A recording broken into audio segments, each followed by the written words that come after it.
Presiden Joko Widodo berpotensi crash landing apabila memaksakan putra bungsunya yang menjabat Wali Kota Solo Gibran Rakabuming Raka untuk menjadi peserta di Pilpres 2024. Lantas Jokowi diprediksi juga akan berada dalam posisi sulit menjelang akhir masa jabatannya. Pernyataan tersebut disampaikan oleh pakar politik Ikrar Nusa Bakti. Ikrar Nusa Bakti menyatakan Jokowi yang telah memimpin Indonesia selama 2 periode semestinya mengakhiri masa jabatan dengan meninggalkan warisan yang baik. Menurut Ikrar, putusan Mahkamah Konstitusi terkait batas usia Capres-Cawapres minimal 40 tahun atau berpengalaman sebagai kepala daerah hanya untuk kepentingan pihak tertentu. Yakni putusan MK seolah memperlihatkan adanya sinyal kuat untuk menjaga kepentingan kekuasaan dari penguasa. Bahkan putusan tersebut tidak memikirkan kepentingan masyarakat. Lanjut, Ikrar Nusa Bakti menyebut apabila Jokowi tegas melarang Gibran tak ikut berlaga dalam Pilpres 2024, kemungkinan sikap rakyat akan melunak. Namun yang terjadi sebaliknya, yakni sikap yang dilakukan Jokowi akan memicu kegaduhan baru dalam perpolitikan tanah air. Selain itu, dapat memberikan contoh buruk dalam proses demokrasi.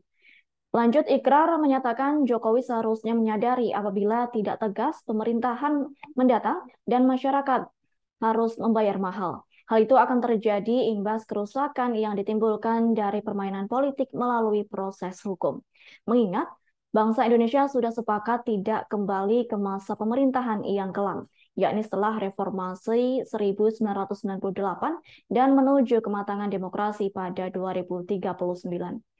Sebelumnya, putusan MK mengabulkan gugatan para pemohon dengan nomor perkara nomor 90/PUU Romawi 21/2023 pada Senin 16 Oktober 2023. Yakni Ketua MK Anwar Usman memutuskan menerima soal syarat batas usia minimal Capres dan Cawapres di bawah 40 tahun atau berpengalaman menjadi kepala daerah.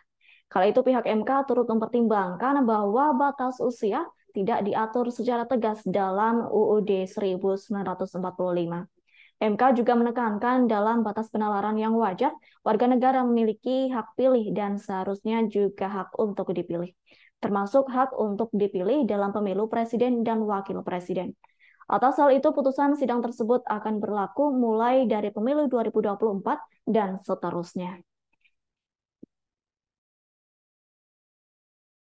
Download Tribun X sekarang, menghadirkan lokal menjadi Indonesia.